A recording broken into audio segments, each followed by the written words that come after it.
to ban short-term rentals in some Atlanta neighborhoods. The proposal from an Atlanta city councilman would prohibit rentals like Airbnbs in single-family neighborhoods. CBS 46's Megan Packer live for us in Buckhead. Megan, nice to see you. That's one area that has seen its share of incidents at rental properties.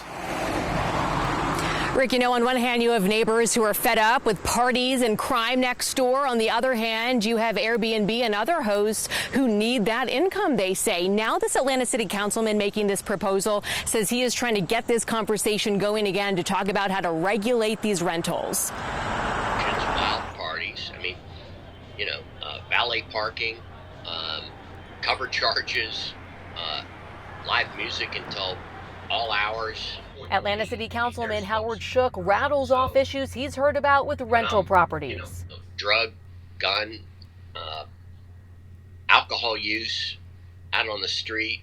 He's proposing a ban on short-term rentals in single-family neighborhoods in the city. If you live next to that and have to put up with it over and over again and the city does nothing, that's a problem. And Shook says the city administration proposed its own rental regulations a while back, and he wants to get the issue back on the table so a decision can be made. Council members, the mayor, it's pretty far off from where we would like to be, because everybody in this business recognizes that they're a problem. Airbnb. Michael Harvey owns an Airbnb property and manages others. He also wants to have the conversation about how to move forward, but says this proposal will not only affect hosts, but also those who work in jobs that rely on rentals, like cleaning crews. This legislation, as it's currently proposed, it's overly broad, overly restrictive, and if what was introduced last night was passed, it would immediately, make thousands and thousands of people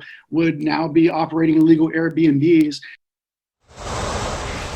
Now, I did hear from Airbnb today. They tell me they are open to working with the city. They have already taken some steps to crack down on party houses in Atlanta. More than 50 houses in the city have been suspended or removed from the site. Airbnb has also implemented a global ban on parties at their rental houses. And Michael, the Airbnb host and manager who you just heard from in the story there, says one proposal he would be up for would be a licensing system through the city, licenses that the city can implement and also revoke if it is a problem property. We will follow these conversations as they progress. I'm Megan Packer live in Buckhead, CBS 46 News.